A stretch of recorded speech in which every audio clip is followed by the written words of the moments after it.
Hello friends, तो इस video में हम करने वाले हैं class 10th chemical reaction and equation chemistry chapter 1 का सारा एक्टिविटीज। So let's start. सबसे पहले हमारा आता है एक्टिविटी 1.1। सबसे पहले इसके हम स्टेप्स को समझते हैं। इसमें हमें दे रखा होता है कि take 2 centimetre long magnesium ribbon. ठीक है, इस तरह का कुछ 2 सेंटीमीटर लॉन्ग मैग्नीशियम रिबन हमें लेना है और उसको हम लोग को उसके सरफेस को क्लीन करना है बाई सैंड पेपर। जैसे कि आप जानते होंगे जो सैंड पेपर होता है घर पर, उस तरह के सैंड पेपर से हमें उस मैग्नीशियम रिबन को क्लीन करना है। ठीक है, अब जो हमारा थर्ड स्टेप है वो यहाँ पर दिया हुआ है कि हमें उस मैग्नीशियम रिबन को एक टंग कैंची की तरह, चिमटा जैसा स्ट्रक्चर होता है, उससे होल्ड करना है। जैसे आप नीचे देख सकते हो ये टंग है।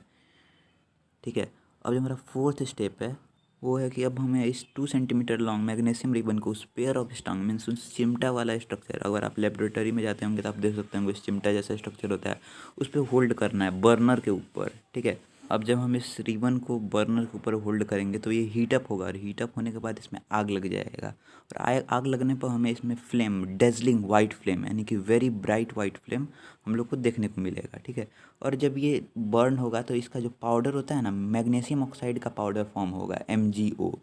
ठीक है, तो इसे हमें वॉच ग्लास के अंदर कंटेन करना है ताकि बाद में हम इसे देख पाएँ और ऑब्जर्व कर पाएँ कि क्या हमारा फॉर्म हुआ है। और हाँ फ्रेंड्स, बर्नर और वॉच ग्लास दोनों हमें लेबोरेटरी में देखने को मिल सकता है। ठीक है, मिल सकता है क्या, मिलेगा।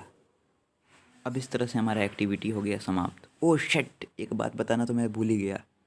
स्माइली से मुझे याद आया कि जब आप इस रिबन को बर्न करोगे ना तो अपना ज़रा आँखों को, नेत्रों को दूर रखना या फिर एक प्रोटेक्टिव ग्लास ज़रूर लगा लेना, क्योंकि ये वाइट डेजलिंग वाइट फ्लेम बहुत ही ज़्यादा खतरनाक होता है, एक्सट्रीमली खतरनाक।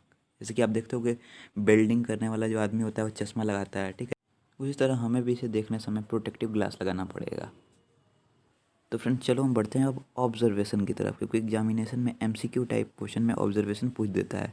तो सबसे पहला ऑब्जर्वेशन हमारा ये था कि जब मैग्नीशियम रिबन बर्न होता है then it burns with a dazzling white flame which is means बहुत ही ज़्यादा ब्राइट फ्लेम के साथ ये बर्न करता है, which is harmful for our eyes. ठीक है, और जो हमने सेकेंड ऑब्जर्वेशन देखा वो था कि it Burns forming magnesium oxide powder. ठीक है, तो जब ये बर्न होता है तो MgO का पाउडर फॉर्म करता है।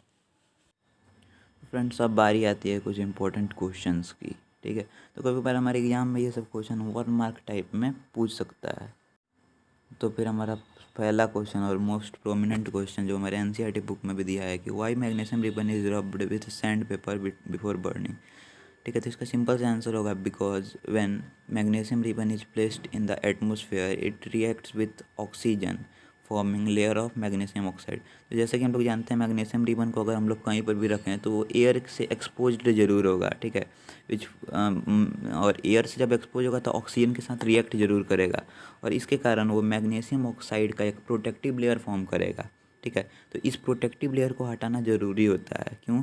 To make the reaction more visual and efficient. ठीक है, तो ये जो प्रोटेक्टिव लेयर होता है ये इस रिएक्शन को स्लो डाउन करता है, तो इसे विजुअल और इफिशिएंट बनाने के लिए हमें इस लेयर को हटाना ज़रूरी है। ठीक है, तो फ्रेंड्स अब जो हमारा सेकंड क्वेश्चन आता है वो बहुत ही ज़्यादा बोरिंग क्वेश्चन है। ठीक है, ये मैं बार बार बता चुका हूँ।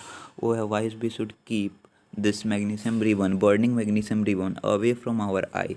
इसका बहुत ही ज़्यादा सिंपल से answer, because magnesium ribbon burns forming a white dazzling white flame. ठीक है, dazzling white flame means very bright, और ये dazzling white flame means bright flame हमारे आंखों को नुकसान पहुंचा सकता है। ठीक है, इसलिए इस मैग्नीशियम रिबन को हमारे आंखों से दूर रखना चाहिए या फिर प्रोटेक्टिव ग्लास पहनना चाहिए।